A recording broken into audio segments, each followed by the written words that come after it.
ایسی بالکل گناہ مت کریے گا، کلندر میں اپنی شریعت کے ساتھ اس کی پرواہ مت کرنا، گناہ مت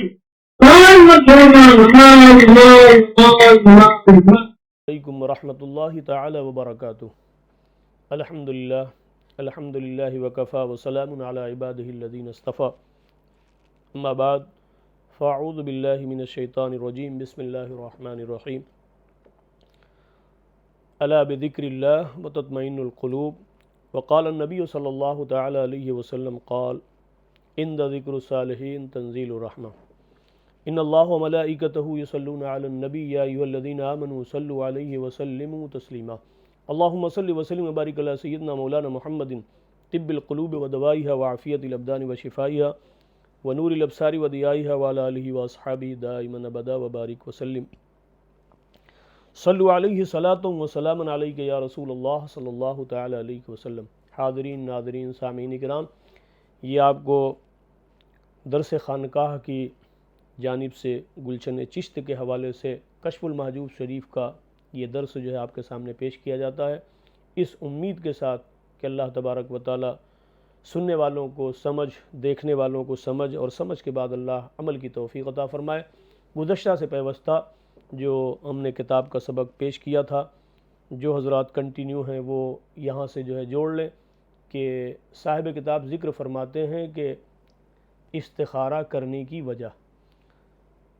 اس تصنیف کو شروع کرنے سے پہلے صاحب کتاب حضرت سیدنا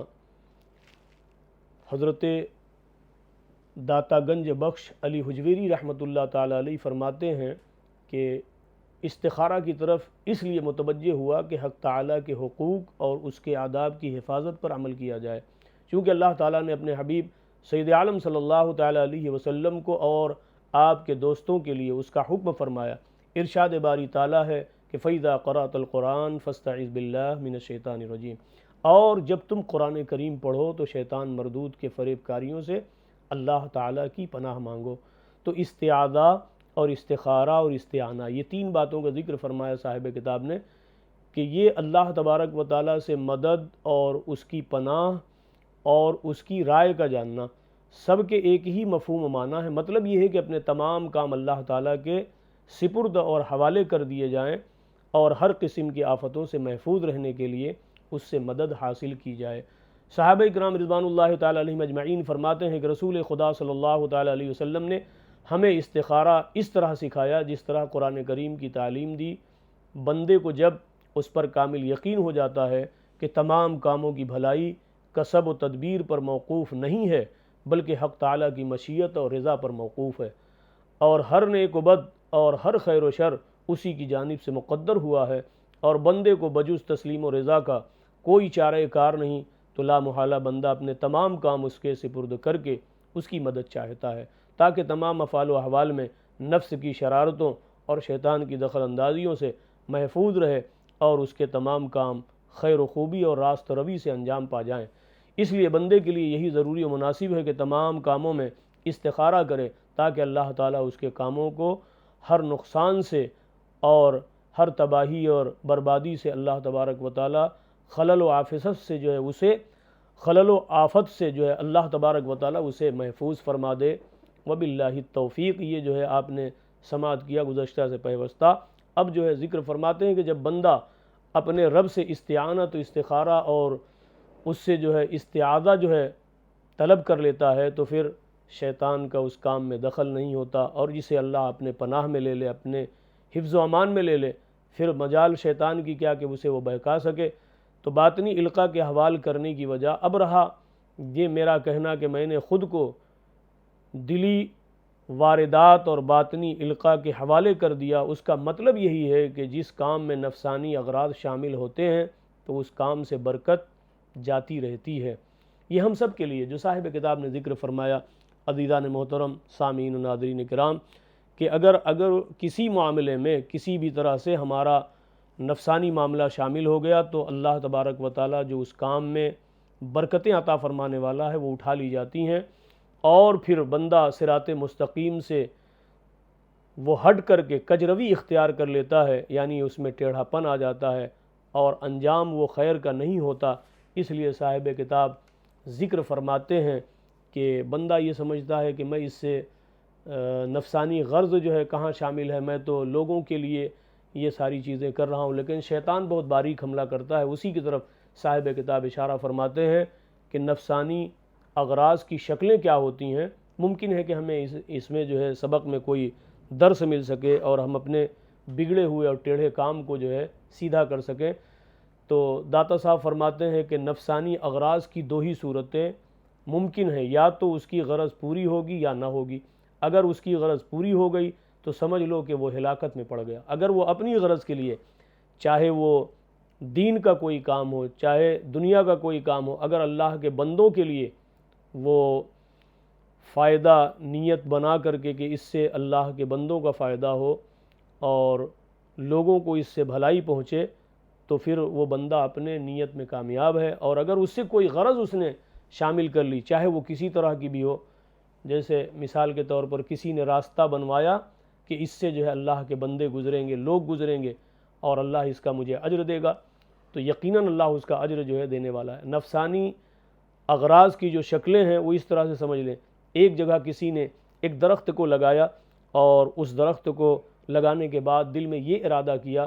کہ دھوپ کے زمانے میں لوگ ادھر سے گزریں گے اور اگر ان کو دھوپ کی شدت جو ہے محسوس ہوگی تو اس جگہ بیٹھ کر کے وہ سائے میں جو ہے پناہ لیں گے، تو یقیناً یہ نیت بہت اچھی ہے، اللہ اس کا اجر عطا فرمائے گا۔ یا اسی طریقے سے جہاں جانور وغیرہ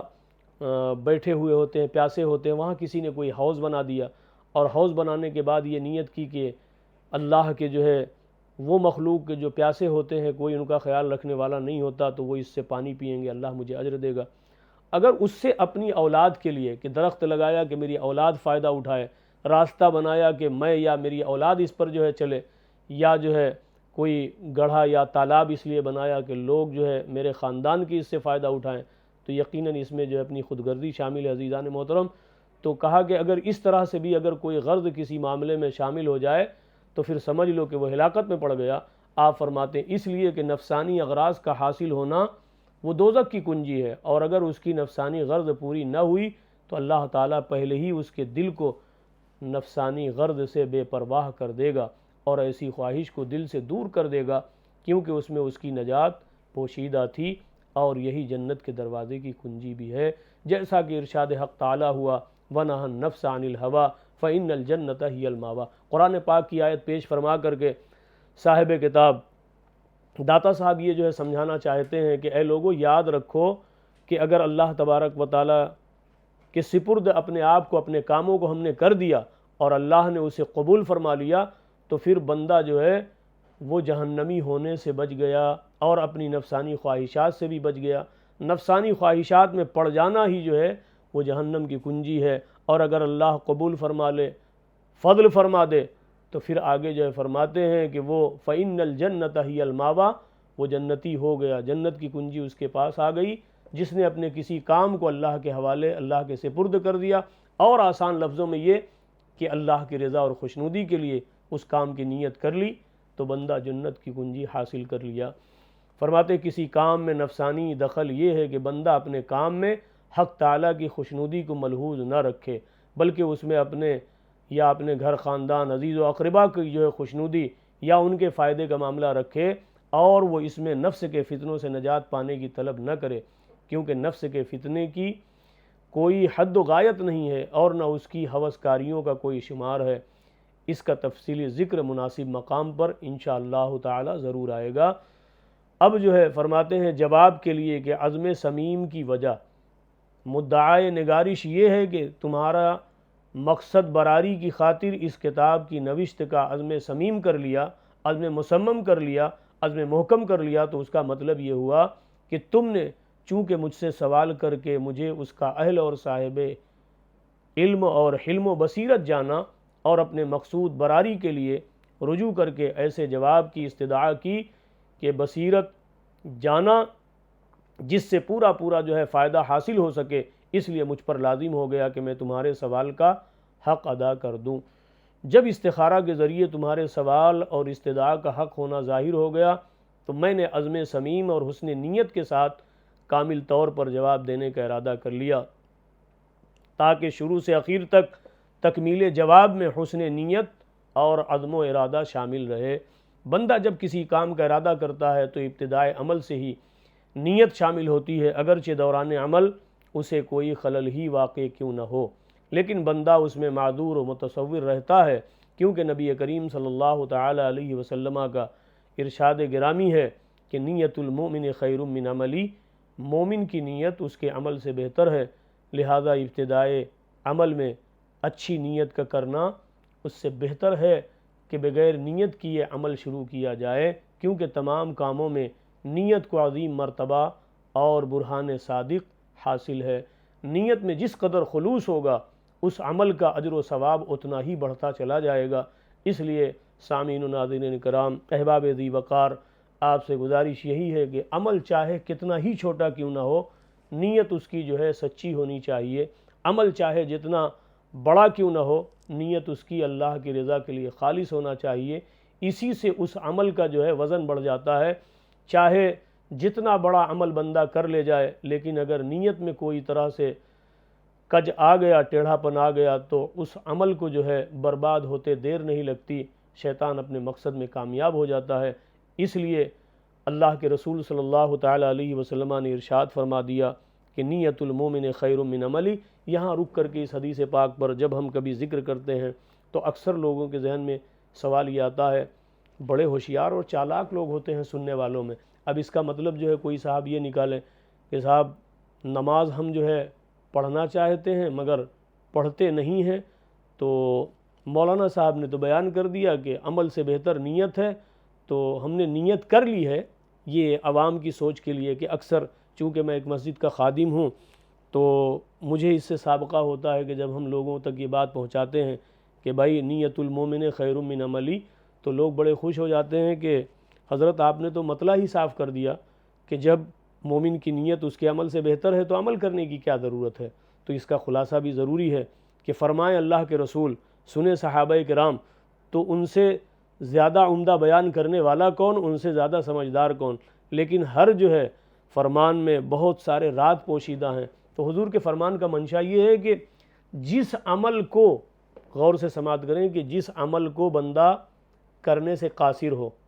جس عمل کو بندہ کرنے سے قاصر ہو۔ مثال کے طور پر ہمارا ایک بھائی ہے، غربت کی زندگی ہے، وہ حج کو نہیں جا سکتا، اس کے پاس اسباب نہیں ہیں، پیسے نہیں ہیں، تو یہاں پر جو ہے بہت بہتر طریقے سے آپ کو سمجھ آئے گی یہ بات، حدیث پاک کا مفہوم، کہ بندہ اس کے پاس پیسہ ہی نہیں ہے، لیکن جب حاجیوں کا قافلہ وہ دیکھتا ہے کہ وہ جا رہے ہوتے ہیں تو اس کے دل میں جو ہے ارمان مچلتے ہیں۔ تو حضور نے فرمایا کہ اے اللہ کے بندے، تو اس وقت جو ہے اس عمل کا ارادہ کر لے، عمل کرنے والوں سے زیادہ تجھے اللہ ثواب عطا فرمائے گا کہ تیری نیت اچھی ہے۔ اسی طریقے سے روزہ ایک بندہ جو ہے دیکھتا ہے کہ نوجوان آدمی جو ہے روزہ رکھتا ہے، ایک کمزور ہے، بیمار ہے، وہ تڑپتا ہے کہ میں بھی کاش جو ہے صحت مند ہوتا اور میں بھی روزہ رکھتا، تو اگر وہ روزہ نہیں رکھ سکتا اور روزہ رکھنے والوں کو دیکھتا ہے اور اس میں تاب و توانائی نہیں، اس وقت اس کی نیت جو ہے اس کے عمل سے بہتر اجر دلائے گی۔ ایک شخص جو ہے دولت کے بستر پہ سوتا ہے، حج فرض ہے، مگر وہ یہ بہانہ تلاش کرے کہ صاحب عمل سے بہتر تو نیت ہے، میں نے نیت کر لی ہے تو مجھے اس سے بڑھ کر تو ہرگز اس کا مطلب و مفہوم یہ نہ نکالے۔ ایک شخص نماز پڑھنے کے لائق ہے، تندرست ہے، توانا ہے، مگر کہتا ہے کہ نماز آپ پڑھیں، میں نے تو نیت کر لی ہے، حضور کی حدیث لا کر پیش کر دے۔ تو ایسی ہوشیاری اور چالاکی سے بچیں عزیزان محترم، یہ ہوشیاری اور چالاکی جو ہے ہمیں بہت نقصان دے گی۔ اس لیے گزارش یہ ہے کہ کوئی بھی حدیث پاک آپ کے سامنے آئے تو اپنے مطلب کا مطلب نہ نکالیں، بلکہ یہ کہ اللہ و رسول کے فرمان کا جو منشا ہے، جو مقصد ہے، وہی جو ہے مطلب نکالیں۔ تو یہ حدیث پاک کا مطلب یہ نہیں کہ عمل کی طاقت ہے مگر میں عمل نہیں کروں گا، بلکہ اچھی نیت کر لوں گا کہ صاحب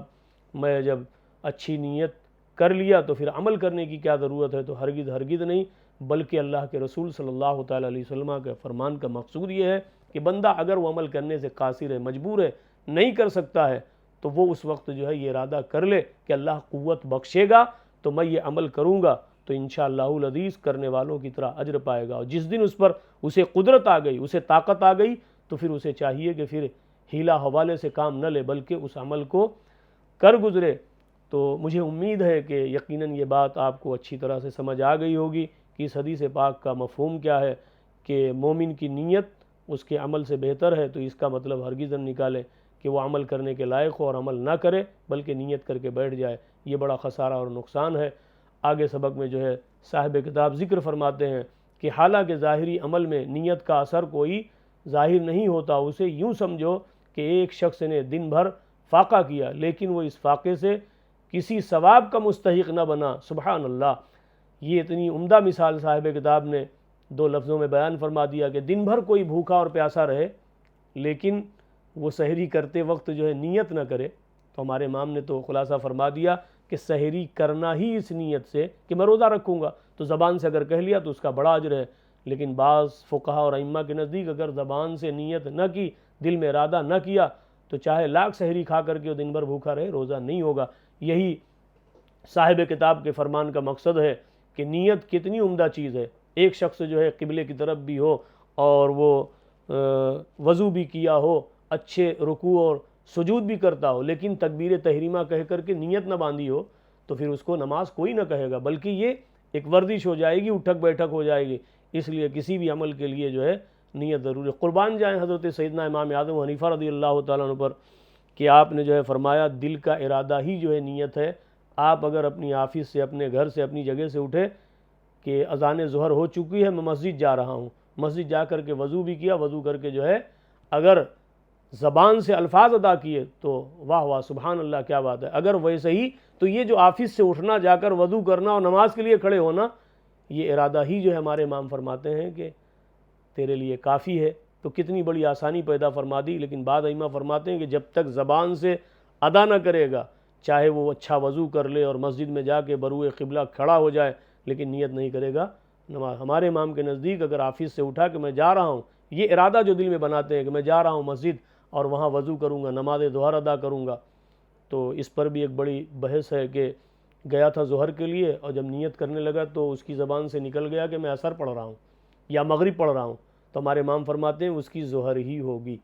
اس کی ظہر ہی ہوگی، اس لیے کہ وہ جب اٹھا ہے، نکلا ہے تو ارادہ کیا ظہر پڑھ، وہاں زبان سے الفاظ نکل گئے کہ میں نیت کرتا ہوں 4 رکعت نماز عصر کی، تو وقت ہی نہیں ہوا۔ امام نے دلیل جو دی کہ ابھی وقت ہی نہیں ہوا تو عصر ہوگی کیسے، تو کہا اس کی نماز ظہر کا وہ ارادہ جو آفس سے بنایا تھا، گھر سے بنایا تھا، وہی ارادہ، وہی نیت کافی ہے کہ اس کی نماز ظہر ہی ادا ہوگی، اگرچہ وہ نماز عصر کہہ گیا ہو تو ابھی تو چونکہ نماز عصر کا وقت بعض ائمہ نے گرفت فرمائی کی، اگر نیت شرط ہے زبان سے کرنا اور اس نے عصر کہہ دیا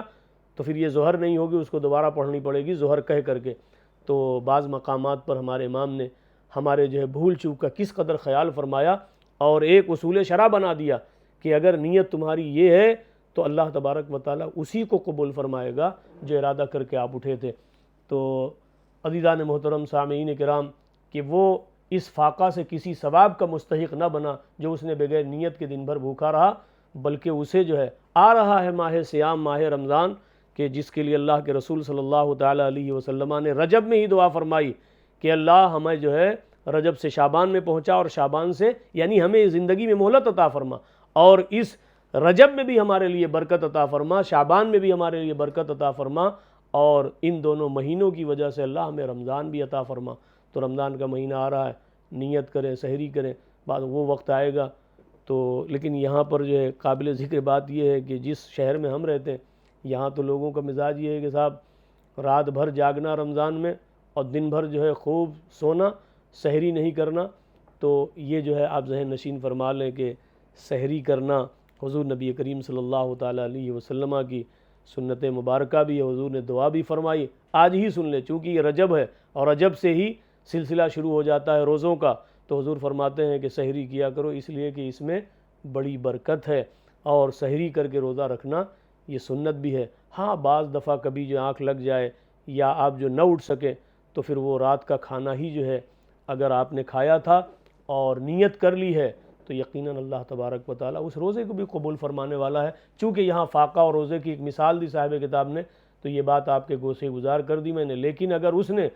روزے کی نیت کر لی تو فرماتے ہیں کہ وہ دن بھر جو ہے بھوکا رہا، نیت کرنے کی وجہ سے اللہ تبارک و تعالیٰ اسے ثواب کا مستحق بنا دیا۔ یہ بات پوری ہو گئی۔ حالانکہ ظاہری عمل میں نیت کا کوئی اثر نظر نہیں آتا۔ اسی طرح اگر کوئی مسافر کسی شہر میں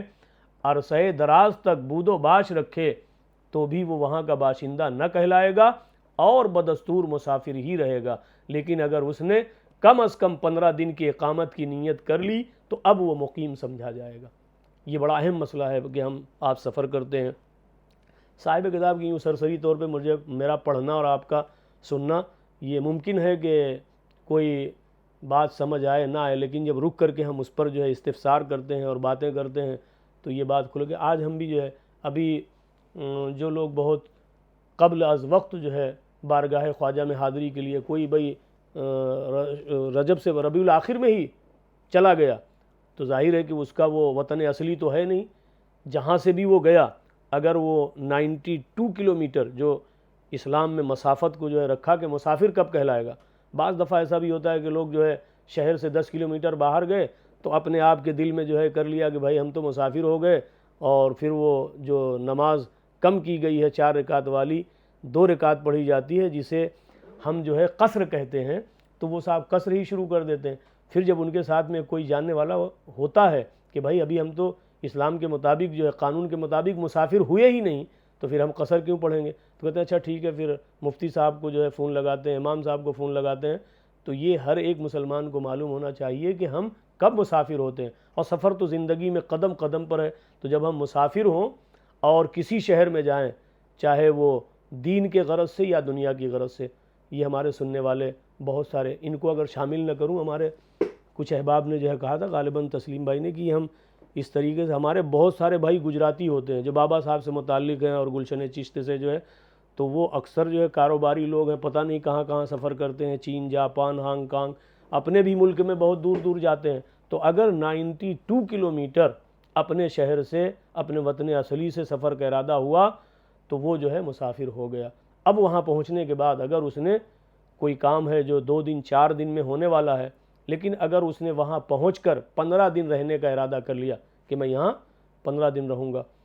بھلے ہی وہ جو ہے پھر 5 دن میں کام ہو جائے واپس نکل آئے، لیکن جب تک وہاں رہے گا، نیت اگر کر لی 15 دن کی، تو وہ شہر میں پہنچتے ہی نہیں بلکہ اپنے گھر سے نکل کر اسٹیشن پہ اگر وہ پہنچے گا، نماز کا وقت آئے گا تو اسلام نے اسے کہا کہ یہ مسافر ہے، کیونکہ سفر کا ارادہ کر لیا 92 کلومیٹر کا۔ اب اس سے شکیں نکلتی ہیں، راستے نکلتے ہیں کہ بھائی 92 کلومیٹر کا بائی روڈ ہم نے جو ہے سفر کرنے کا ارادہ کیا، اب جو ہے راستے میں 50 کلومیٹر ہی پہنچے تھے کہ عصر اور مغرب، تو یہ عصر میں تو قصر ہوگی، مغرب میں قصر نہیں ہوگی، لیکن اگر ظہر اور عصر جو 4 رکعت والی نمازیں ہیں دونوں اس راستے میں آ جائیں، کیسے جو ہے ہو جائے گا کہ 92 کلومیٹر، تو 50 کلومیٹر کی دوری میں یہ دونوں نمازوں کا وقت آ سکتا ہے۔ کیوں؟ آپ سفر کب شروع کیے؟ نماز نہیں پڑھی تھی اور ظہر کا وقت قریب تھا کہ آپ نے سفر شروع کر دیا، اپنے گھر سے نکلے، کسی مقام پر پہنچے، بھلے ہی مسجد ہو، اسٹیشن ہو یا کوئی دکان ہو، مکان ہو، وہاں پر آپ اس ظہر کو قصر پڑھ سکتے ہیں۔ اب آگے جو ہے کچھ دور چلے تھے، ٹرافک جام تھا، پھر یہ ہوا کہ صاحب عصر کا وقت ہو گیا، تو پھر 4 رکعت والی نماز ہے، پھر آپ جو ہے اترے گاڑی سے اور پھر 2 رکعت جو ہے نماز پڑھ لی، تو یہ قصر کر، ابھی 50 کلومیٹر ہی جو ہے سفر ہوا تھا کہ گھر سے فون آ گیا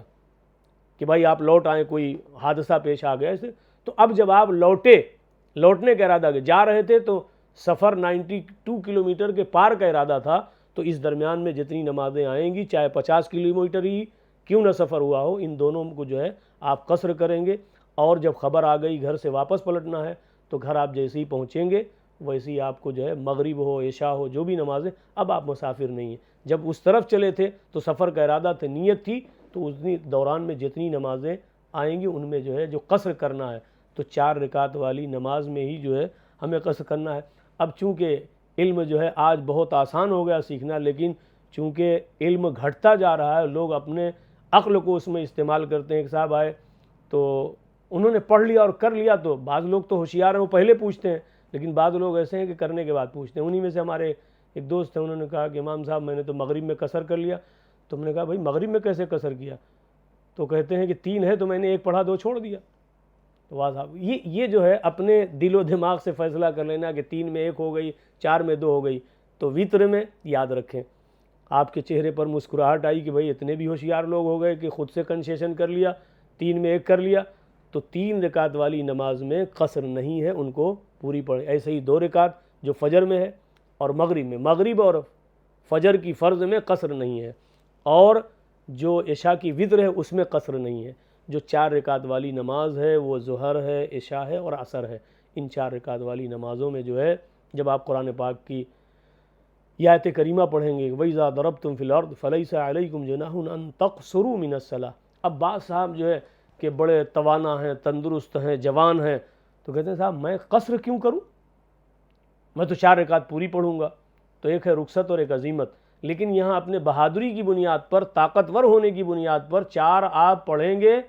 تو یقیناً جو ہے وہاں اگرچہ نماز ہے لیکن مخالفت کس کی ہے؟ حضور نبی کریم صلی اللہ علیہ وسلم کی سنت کی۔ آپ کو قصر کرنا ہی ہے۔ بہادر اور طاقتور ہونے کی بنیاد پر آپ 4 رکعت پڑھیں گے، مجرم ہوں گے۔ ہاں ایک سی اس کو صورت ہے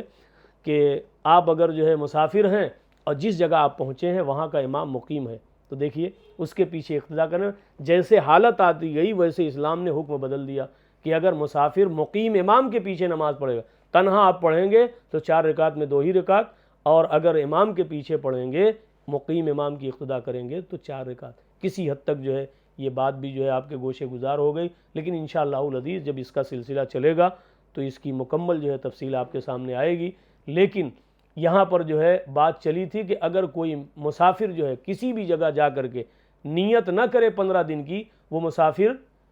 نہیں ہو سکتا۔ وہ نیت نہیں کیا وہ پوری نماز پڑھے گا۔ ہاں گھر سے نکلتے ہی کہ مجھے 100 کلومیٹر کے پار، مسافر تو آج 57.5 میل ہے، وہ میل جو ہے کلومیٹر میں جب کنورٹ کیا گیا تو وہ بنا 92 کلومیٹر۔ تو اگر کوئی 100 کلومیٹر کے آس پاس کا سفر کرتا ہے تو گھر سے نکلتے ہی مسافر ہو جاتا ہے۔ نیت کر لی تو اس کی ہر 4 رکعت والی نماز میں قصر ہوگی، لیکن اگر وہ نیت نہیں کرتا تو چاہے 500 کلومیٹر دور شہر میں جا کر کے وہ جو ہے قیام کرے، وہ مقیم ہی رہے گا۔ نیت کرنا ازحد ضروری ہے۔ تو صاحب کتاب جو ہے ذکر فرماتے ہیں کہ نیت کا اس قدر جو ہے دخل ہے کہ آپ جو ہے نیت کریں گے تو اس کا اجر جو ہے اور ثواب آپ کا بڑھ جائے گا۔ تو کم از کم اگر 15 دن کی اقامت کی نیت کر لی، کم سے کم اتنا، اور اگر اس کے اوپر کر لیا کہ بھائی ہمیں 3-4 مہینہ رہنا ہے، 6 مہینہ رہنا ہے، سال بھر رہنا ہے، تو پھر وہ مقیم ہو گیا۔ 15 دن تک اگر وہ رہتا ہے وہاں پر۔ اب ایک شک جو ہے اور بھی ذکر کر دوں کہ اکثر جو ہے لوگ 15 دن جیسے ہی ہوا کام نہیں ہو سکا، پھر آگے اس نے جو ہے 10 دن کی نیت کر لی کہ مجھے اور 10 دن رکنا ہے، تو چونکہ اب یہ نیت یہاں سے وہ آگے کی ہے تو وہ بھی مسافر ہی رہے گا۔ مقیم جب تک جو ہے 15 دن کے پار کی نیت نہیں کرے گا اس وقت تک وہ جو ہے مقیم نہیں ہو سکتا، مسافر ہی رہے گا۔ تو یہ 15 دن کی جو مدت ہے وہ کم سے کم کی ہے کہ اگر اتنے دن اسے 14 دن 15 دن تک رہنا ہے تو مسافر کہلائے گا اور 4 رکعت والی نماز میں قصر کرے گا۔ اور ابھی جو ہے 14 دن پورے ہوئے تھے کہ کام کی شکل یہ آئی کہ صاحب ابھی نہیں ہو سکتا، تو پھر چونکہ 15 دن کے پار اب وہ رہے گا، 25 دن رہے گا، 10 دن اور بڑھ گئے، 24 دن جو ہے رہے گا، 10 دن اور بڑھ گئے، تو پھر جو ہے وہ ابھی بھی مسافر ہی رہے گا، کیونکہ وہ 14 دن کے بعد پھر اپنی جیسے انٹینشن ہی بولتے ہیں نیت کو کہ اس کا ارادہ، اور جب کوئی مدت بڑھائی جاتی ہے تو کہا کہ اس کی جو ہے مدت کو بڑھا دیا گیا، توسیع کر دی گئی، جیسے ہم 15 دن کا یا 1 مہینے کا ویزا لے کر کے جاتے ہیں عمرہ کے لیے یا حج کے لیے، تو وہاں اس کو جو ہے بڑھا دیا جاتا ہے، تو کہا کہ اگر اس کی نیت اس کے ساتھ بڑھ گئی تو پھر بھی وہاں بھی وہ مقیم نہیں ہوگا، مسافر ہی رہے گا۔ لیکن اگر اس کا ویزا جو ہے 1 مہینے کا ہے اور اس نے کہا میں 16 دن رہوں گا، تو وہاں پہنچتے ہی وہ مقیم ہو جائے گا، اب مسافر نہیں رہے گا۔ 15 دن یا 15 دن سے کم کی مدت ہے تو پھر وہ مسافر ہی کہلائے گا۔ ان مسائل کو جو ہے عزیزان محترم اگر میں کما حق کہوں نہیں بیان کر سکا وقت کی گنجائش کے لحاظ سے، تو آپ کو چاہیے کہ جتنا آپ نے سن لیا تو پھر اپنے قریب کے مسجد کے امام سے، کسی عالم دین سے، کسی مفتی سے جاننا اور سمجھنا ازحد ضروری ہے۔ یہ مسائل ہیں، اگر ان کو آپ نے یہاں سنا کچھ سمجھ آئی نہیں سمجھ آئی، کہیں اور کچھ سنا سمجھ آئی نہیں سمجھ آئی، بس اسی پر عمل کرنے لگے تو یہ آپ کا جرم ہے۔ لہذا اگر کوئی بات نہیں سمجھ میں آئے تو چاہے میرے بیان میں ہو یا کسی اور عالم دین کے بیان میں ہو، گزارش آپ سے دست بستہ ہے ہاتھ جوڑ کر کہ نہ سمجھ میں آئے تو آج علماء جو ہے جگہ جگہ دستیاب ہیں، آپ ان سے پوچھیں اور پوچھ کر جو ہے صحیح سمجھ کر اس پر عمل کریں، تو یقیناً اللہ تبارک و تعالیٰ کی بارگاہ سے جو ہے آپ کو اجر جو ہے ضرور ملے گا۔ کہتے ہیں کہ وہ اگر نیت نہیں کرتا تو بدستور جو ہے وہ مسافر نہیں ہوگا، لیکن یہ ہے کہ اگر نیت کر لی تو پھر وہ مسافر ہی رہے گا اگر 15 دن سے کم کی مدت ہے تو وہ مسافر ہو جائے گا۔ اس میں دخل کس بات کا ہے؟ وہی نیت کا۔ لیکن اگر اس نے نیت کر لی تو اب جو ہے 15 دن سے پار کی تو وہ مقیم سمجھا جائے گا۔ شریعت مطہرہ میں اس قسم کی بے شمار مثالیں موجود ہیں۔ خلاصہ یہ ہے کہ ہر عمل کی ابتدا میں نیک نیت کا ہونا ضروری ہے۔ اللہ تبارک کا ذریعہ بنے، ہمارے اس چینل کو جو ہے سبسکرائب کریں، اور آپ جو ہے اس کے جو ہے اگر ممبر بن چکے، آپ نے جو ہے یہ کر لیا، اگر آپ کو باتیں اچھی لگتی ہیں تو بے شک آپ دوسروں کو بھی جو ہے اس طرف راغب کریں۔ یہ ایک نیک عمل ہے، اچھی باتوں کو جو ہے دوسروں تک پہنچانا۔ تو آپ سے گزارش یہی ہے کہ اللہ تبارک و تعالی آپ کو بھی سننے کے بعد سمجھ، اور سمجھ کے بعد عمل کی توفیق عطا فرمائے، اور ہمیں بھی اور ہماری پوری ٹیم کو بھی اللہ تبارک و تعالی سمجھ اور سمجھ کے بعد عمل کی توفیق عطا فرمائے۔ اور دعا یہ ہے کہ اگر ہم کچھ کر پائیں تو اللہ تبارک و تعالی ہم سب کو جو ہے اس کا اجر اور بدلہ نصیب فرمائے۔ آپ اپنے اہل و عیال کا، اپنے پاس پڑوس والوں کا خاص خیال رکھیں۔ اللہ رب العزت آپ کا حامی و ناصر ہو۔ آمین آمین یا رب العالمین، بجاہ النبی الکریم صلی اللہ تعالی علیہ وسلم۔